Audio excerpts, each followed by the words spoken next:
Pam, is it okay that we record? Absolutely. Thank you. Thank you. Um, I, it's such an honor to introduce you. Um, we've been friends for a real long time. Um, Barb and I raised our kids with you and your husband Lenny in Anne Arundel County, and it's wonderful to still be connected.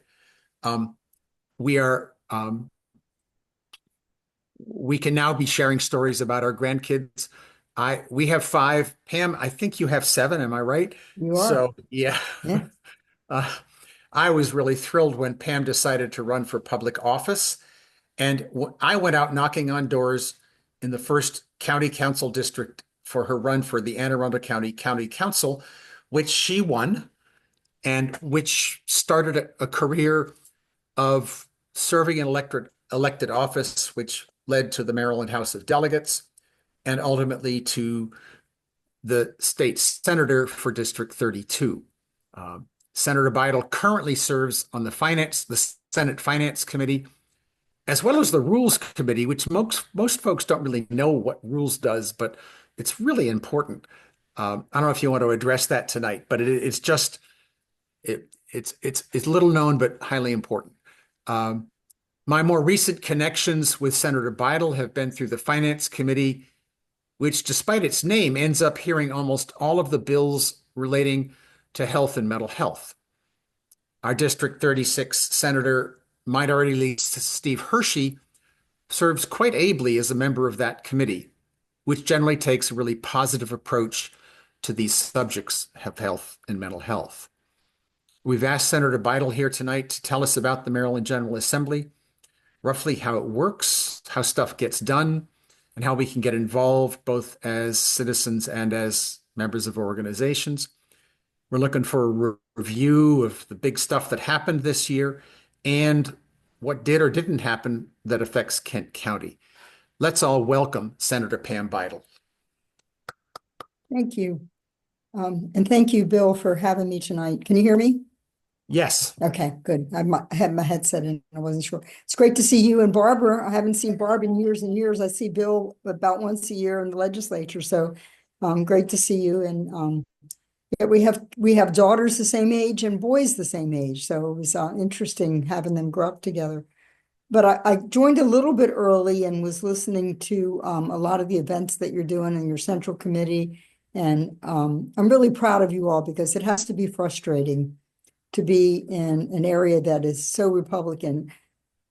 I'm going to say something not very nice, but I don't know who can vote for Andy Harris. I just don't. I mean, he just accomplishes nothing for the citizens that he represents. But that's I guess your cross to bear. Um, but thank you for the work that you continue to do. Bill, you left District 33 before we got a Democratic senator. We have Dawn Guile, who's also on my committee and just doing an amazing job. And we have two of the three delegates now in 33 that are Democrats. We have one Republican left in 30, one Republican left in 33. But 31, Pasadena is a mess, but that's another story. So, but we have, in my time in the legislature, which has now been 17 years, 18 years, we've really watched Anne Arundel County flip. I still need to be a little careful. My district's a little conservative, moderate, I guess I should say. It's not the same as it was when I was first elected, but it's a lot different than your district. So I will say, and I hope this doesn't upset anyone, but your Senator Steve Hershey serves on my committee. I chair finance. And so I have Senator Hershey, and right across the highway, I have Senator Mounts, both on my committee. And they're really great committee members. I worry about them because they're moderate, and this Freedom Caucus in the House is really going to come after them. They kind of warned me this year some of their votes weren't going to be maybe quite what they would like, but they have to be careful because they're going to be primary. And if you're going to have a Republican, I don't think you could have better people than Steve Hershey, who I've worked with since I was in the House, and Senator Mounts, who's been in my committee since he got to the Senate. Um, they're both they work hard, they're very cooperative, and unless it's a very Republican issue like abortion or gun control, they're really good to work with. And you're right, Bill, you mentioned early that Senator Hershey's very supportive of health issues, hospital issues, mental health issues. He's worked on a couple of really major healthcare issues this year, so he really does care about the health of the citizens. One of your questions was the legislative process, and it's it's really interesting, and at times I still get confused. But this year, my committee in finance, as you know, does all the health issues, health occupations. We do mental health, but we also do business occupations. So we do account, anything with I'm trying to think, like business regulation and insurance, the cost of health insurance, all those kinds of things come to the finance committee. So we aren't budget and tax. We find ways to spend the money, but not to raise the money. So I think the name finance is a little confusing. At least I think I would at least change the name to finance and health, because we do so much healthcare issues. But so we have a bill, and we can cross-file it in the House or not. I typically don't cross-file because I kind of feel like I lose control. If I have a bill in the Senate, we pass it a certain way, and I cross-filed it, and the House passes it a different way, and then we have to kind of get together and do a conference committee and work things out. So I don't cross-file a lot of issues, but there are some obviously that are important. So my committee had 274 Senate bills this year. And we got through those like the first 9 weeks of session. And then we got 200 bills at crossover from the House. So now we had 200 more bills to hear and work. And they didn't all pass. And I know the chair of Health and Government gets a little upset when all of her bills don't come out of my committee. But in general, the Senate is a little more moderate, a little more conservative, a little more careful. I think and sometimes what happens with bills is while maybe people didn't really rally and testify or witness against a bill in the House, they wake up and say, oh, we better pay attention in the Senate because now this bill's coming to the Senate. And I'll tell you a little more about some of those bills in a minute. But so once a bill passes the Senate, goes to the House, it still has to be passed in the House. And a bill in the House comes to the Senate, it still has to be passed in the Senate. And then if it's not in the same posture, as we say, then it has to be figured out. And if that doesn't happen easily, we go to conference committee. And sometimes we just don't figure it out. And the bill just dies because conference committee isn't successful. Sometimes you just kind of plant your feet and say, I'm not going to agree on the other house. This is the way I want the bill. And that's the way it happened. So I had a really difficult bill this year. Workman's compensation bill. I know a lot about workman's comp because I have 38 years in the insurance industry, and I see that our counties particularly are being way overcharged for the cost of workman's comp prescriptions. In Prince George's County, they paid $8 million more than they needed to, and Anne Arundel was about $6 million. Baltimore City, Baltimore County, Montgomery County, Calvert County, Charles County, they all paid more for prescriptions than they needed to. And so I put in a bill that said the Workman's Comp Commission has to develop a fee schedule for prescriptions. And it went well, got it out of my committee as chair. It's hard to kill a bill in the committee when you're the chair. And then it got out of the Senate unanimously, and it got over to the House. And the chair of ECM, Economic Matters, Chair Wilson, really liked the bill and went to pass the bill. But another chair in the House, remain unnamed, is a workman's comp attorney. And so he did everything he could to fight the bill. And Chair Wilson felt so bad. He and I worked so well together. And he came over multiple times to ask for my forgiveness because he couldn't pass the bill. But it's okay. The Workman's Comp Commission can still do a fee schedule. It's just that they have failed to do prior years, and I thought mandating it was a good idea. But I will tell you a little story in the middle of all that. There was a company that truly made about 5 to 10 times more than they should have on drugs. And so she lobbied it really, really hard. It was a company called Rescue Meds. They defamed my daughter. who is an attorney with Injured Workers Insurance Fund. They defamed me. They filed an ethics complaint against me, which went nowhere. They checked my financial disclosure. But the icing on the cake was when they had this, I'm going to say goon from their company, because I found him on their website, following me around with an iPad that was so disruptive, I had to have a state trooper walk me to various committees. So she can continue to make her millions of dollars extra and say that it was because people wouldn't get the workman's comp drugs without her. So Bill, in my 19 years in the legislature, was absolutely the worst. Lenny thought he was going to have to come pack up my office because I was about done.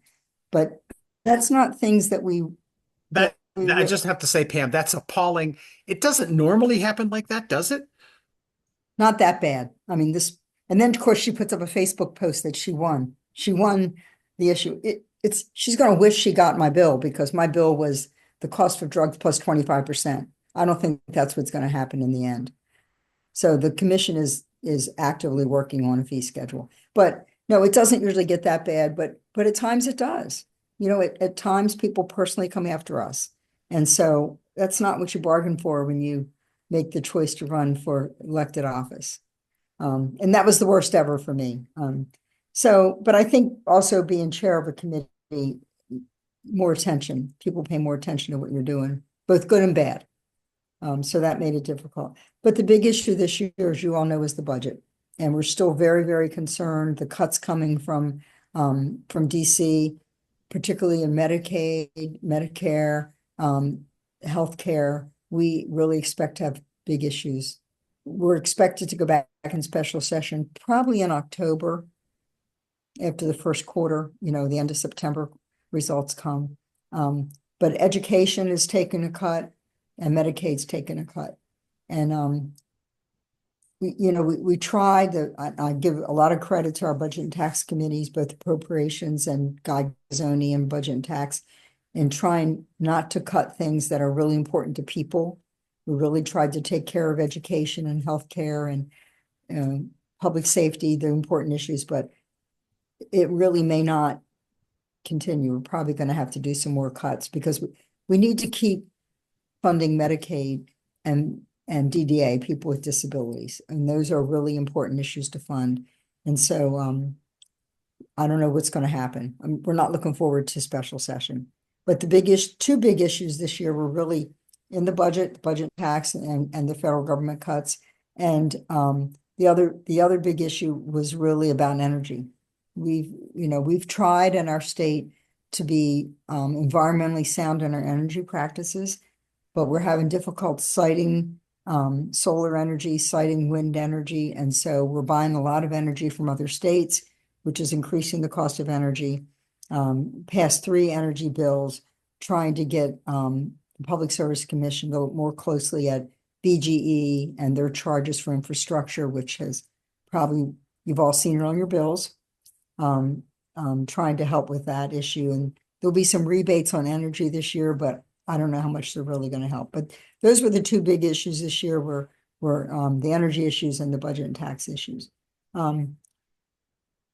Bill, yes, with what's on the horizon in 2026 in your email, I never know.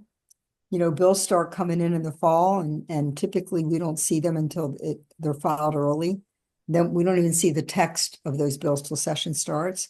I do think there's going to be more about healthcare, more about disabilities, mental health. We've been really trying to improve behavioral health issues the last few years. So those are the things that we're going to continue to see. In my district, a big issue that kind of was quiet for a while was the maglev. I don't know if any of you follow the maglev issue. And suddenly the governor shows up in Tokyo meeting with Wayne Rogers, and he's riding the maglev. I'm like, we really thought we put it to rest, because it's so disruptive. It would come right through my district, District 32, from Baltimore City to the airport, out to Prince George's County. And then actually, it really truly decimates a conservation area in Prince George's County.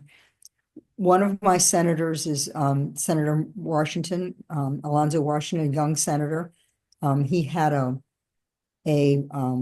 town hall scheduled for Saturday. It's turned into a rally against the maglev. and I'll be there.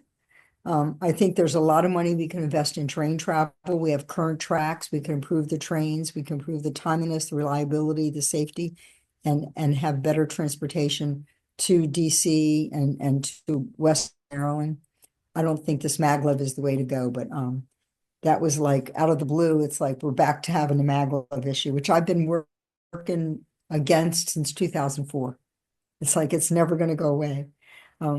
But that, that's a big issue. I think that pretty much may cover the questions that you ask in your email. Is there anything I missed? Well, just that, what was there anything that passed or didn't pass that was particularly relevant to Kent County? And I'll answer that question because it was the funding for Kent County's middle school, Oh, which, the Senate, God bless you guys, you did it, but the House didn't pass it. So we were unhappy about that. I got to give Steve Hershey a lot of credit for pushing it through, and hmm. we'll see. I don't know if you have any more comments on that, but this is a really local issue. The middle school here, we only have one, was built in 1949, right? Wow. Yeah. Yeah, And so we really need a new one. And we anyway, do. anything more to say on that? Because it's a really micro local issue. So there's this Freedom Caucus in the House that has really misbehaved and been very disruptive to the House. And you have some members of your delegation, your delegates that are part of the Freedom Caucus. And I would say they were probably punished, which is a shame because as constituents, you're punished. But Wow. they were really, really disruptive at times this year. I heard something about that. We can talk offline about which ones. Yeah. Um, uh, But I would say to you, um, if your senator is challenged by one of those delegates, it's a shame yeah. because you really do have a senator that um, is good to work with. He sits across from me on the floor, because he's the minority leader and I chair a committee, so we're in the front row. And he's really good to work with. I know he's good with the president of the Senate. There's no surprises. And so if you have to choose between him and one of the Freedom Caucus people, you definitely want to choose him. It, it might be enough to get us to register as Republicans just to vote against the Freedom Caucus people. It might be. It might be. You can always switch back. I know it's hard to say that, but Yeah. no, I worked with Senator Hershey when we were both delegates. We were on the Business Climate Committee Yeah. together with Yeah. Speaker Bush, and that's when I got to know him. And He, so, he's always been good with mental health in particular. yeah, he really has. And this year, he really worked hard on a couple of bills. We call it the accumulator bill about how your deductibles are handled when you have coupons with your drug company. Sometimes the drug company will give you a big discount off of a drug if you use it. And he worked really hard, and we got that bill out like on Sonnet die. But he really stood his ground and got a good bill out. And then he was working really hard on weight loss with Medicaid for Medicaid patients. And I think in the end it ended up to be a study. Yeah. But we know Better than that nothing. better than nothing. Yeah. He's worked on it a couple of years, but we all know that our exercise and our weight really affect our health. Our blood pressure, possibility of stroke, overall health issues. So that's been important to him. But anyway, I would say for you all to stay in touch with him and ask him what you can do about funding for that middle school. That's a shame. I didn't know that Yeah. happened.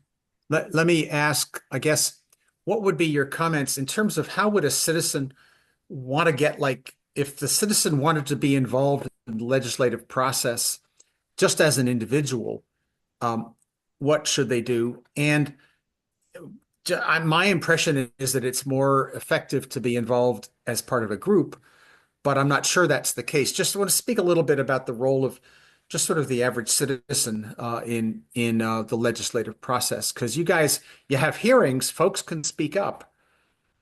They can, and they can also do virtually. So for those of you that are on the other side of the bridge, and even for folks up in my district who hate driving to Annapolis and parking, you can sign up virtually to testify. And of course, you can always send written testimony, which we do read. And our analysts help us with the written testimony too. Every piece of written testimony gets read. Some, might be the analyst, but it gets read. But, sometimes an individual citizen will actually offer something that we're like, well, that makes sense. We want to hear more about that. And so I always think, I will tell you a story. This year, I had someone reach out to me in the fall who was a victim of fraud with cryptocurrency. Do you know Bitcoin? So I didn't know Ralph. Ralph wasn't my constituent, but somebody referred Ralph to me. And I heard his story, which was, here he was an attorney, not a stupid guy, was told he missed being on a jury duty for a grand jury, and that if he didn't pay a $3,500 fine, he was going to be picked up on the road, so he should go pay his bail. So he does. He goes, and it's an ATM machine, and they seem to know where he is, which was kind of scary. The call came from the sheriff's office in Baltimore County in Towson. So he goes and he puts his $3,500, uses his debit card, puts $3,500 in this machine so he doesn't get picked up while he's on the road. And when he gets the receipt, it says, "Thank you for purchasing $3,500 of Bitcoin." So he knew right away. And the machine that he used said ATM. So I started working with Ralph and AARP and meeting with Bitcoin companies. There are some good operators, some valid operators. And we put in legislation that, with the help of the financial the administrator of the financial division in the state, we actually put together some really good testimony that passed. So there's a story about one person who brought an issue to light. And as we worked on it, we found more and more people that have been victims of it. And now the machine cannot say ATM. It has to say Bitcoin or cryptocurrency. And a lot of regulations about how much you can do the first day. You can do up to $2,000 because there's federal regulations about what they call SARS. There's a lot of moving parts, but there was a case, that one person made a difference. One person made, really successful legislation. So I thank Ralph. Ralph's going to come to the bill signing. Super. And that's one that got passed. That got passed, yep. Super. And I did not cross-file it. I took it over the House to ECM, and it was like an hour hearing. There was so much curiosity about it. Nobody really knew much about Bitcoin and crypto and what's this about. And so it was a really interesting hearing. But yeah, Ralph will be at the bill signing. He doesn't get his $3,500 back, but at least he knows he's helping other Some people. satisfaction. Yeah. I have to say, I'm really impressed with the point about keeping control by not cross-filing. And I've talked with folks in the Psychological Association and other groups about, oh, gee, we should always have a cross-file. But I get that you maybe want to have one particular version get through one chamber intact, and then without having to deal with a lot of different differences. So the downside too of cross-filing bill is if another committee decides to kill it, they're going to vote it down, which can happen. Then your bill's dead too. Yeah. Once one house votes it down, it's like, why would you pass it out of the Senate and send it to the House when they already voted it down? So, but some senators just feel differently about it. That's just a difference of opinion. Yeah. So I think it's time to open it up for questions. I'd like anybody who'd like to just speak up at this point. We don't have a really large group. So do folks have any questions about anything that Senator Beidle has shared with us?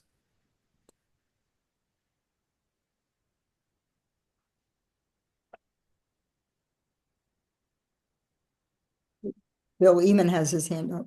Eamon, go ahead. Hey.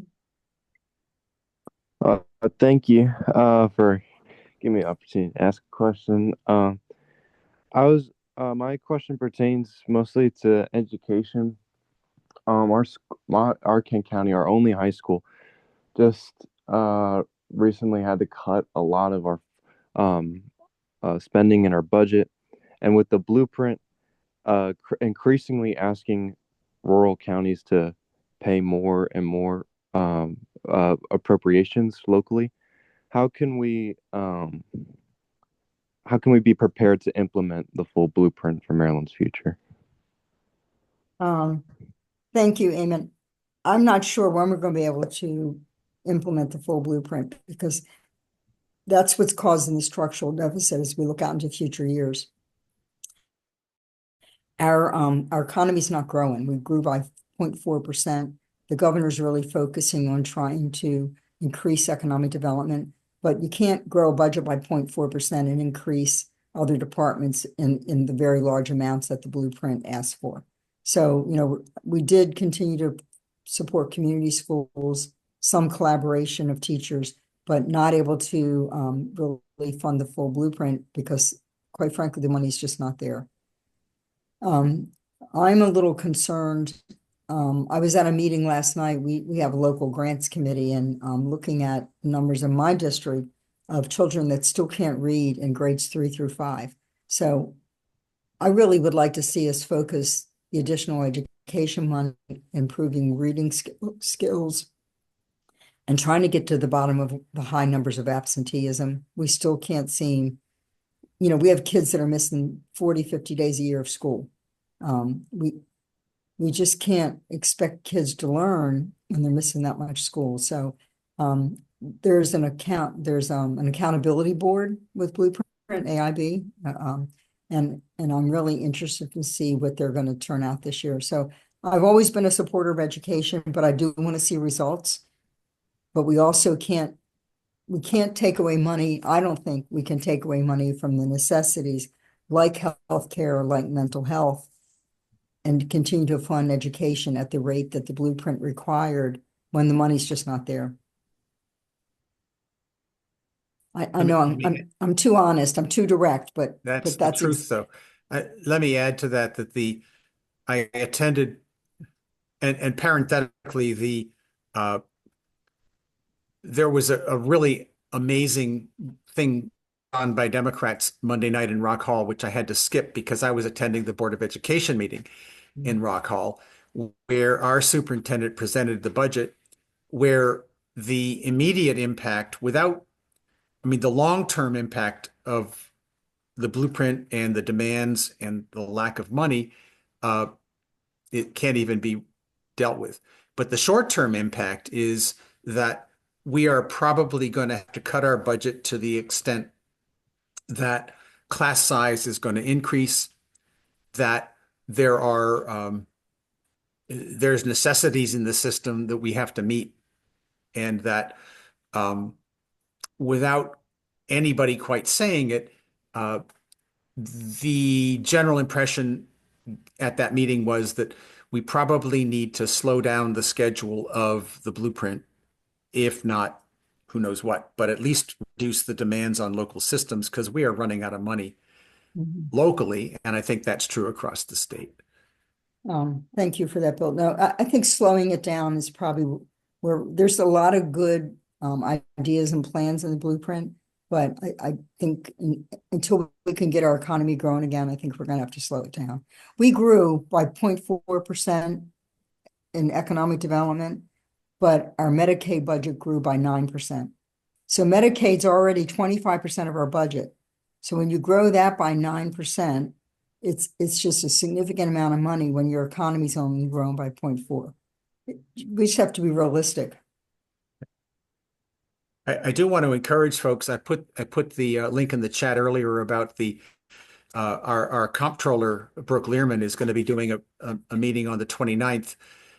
If you haven't had a chance to meet Brooke, she's an awesome person. And she came out to Kent County when she was campaigning. But this is going to be a virtual meeting talking about the budget. And I think that would be a good chance. Anybody wants to attend that and sort of follow up on these issues. How can we pay for it all and keep the quality of life going that we have across the board? She's very good. I'm happy to hear you're having her. Yeah. This is an Eastern Shore Democrats group. So this is like the entire Eastern Shore has got her. We have a rep on that group, Barbara Brown, but it is there's some really wonderful, energetic people in that organization, and they've recruited her for this event on the 29th. That's So, great. That's great. I have friends in Berlin. We have a weekend house in Berlin, right. and they're very active Democrats. I'll have to make sure they know about that meeting on the 29th. Yep. Well, tell them, I mean, the Eastern Shore looks sort of red when you look at it from a distance, but there's an awful lot of blue spots in it. And there's a really vibrant Eastern Shore Democrats group. Um, Barbara Brown is here. Barbara, did you want to say anything about the Eastern Shore Dems while we have a little time?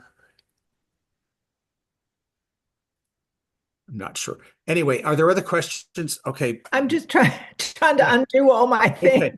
Okay, go ahead. Sorry, I was not prepared. Yes, it's a PAC that was formed 2 years ago, and our whole goal is to provide education and support the central committees and the clubs on the Eastern Shore with how to do things, how to work, how to get things done, and information that goes along with that. It's an amazing group of people, and I am really honored to serve on the board there. We're looking forward. We've had a lot of challenges, as everybody knows, and it is hopefully we are rising to the challenges on the Eastern Shore. Barbara, is there a website or Yes, there is, and I can put it in the chat for okay, you. thank you. I can also send you a link, Pam, for this meeting so that you could forward it to anyone that you thought might be interested. Thank you. I'll do that. Thank you. Thank you. Super. Thank you. Are there other questions for Senator Beidle? Pam, this has really been really informative and helpful, and it's fantastic to see you again. I Thank look you. forward to seeing you in person at some event sometime in the next year. And I'm sure those events will occur. And anyway, it's an honor to be able to work with you. Thank you. Well, thank you. It was an honor to be with you tonight. And Bill, you can always reach out to me. I've been for a long time, I was kind of the surrogate senator for District 33 until they got Dawn Giles. So I'm happy to help where I can. Thank you all. I forgot she's on your committee, right? Oh yeah, So I really have a great committee. You got I a really strong committee. That's fantastic. I do. All right. Thank you all. All right, folks. Thank you very much. Good night, folks. Thank you. Any closing comments from anybody? All right, hang in there. I hope to see you all on Saturday. Okay. Thank you. Bill. Okay, bye-bye. Bye-bye.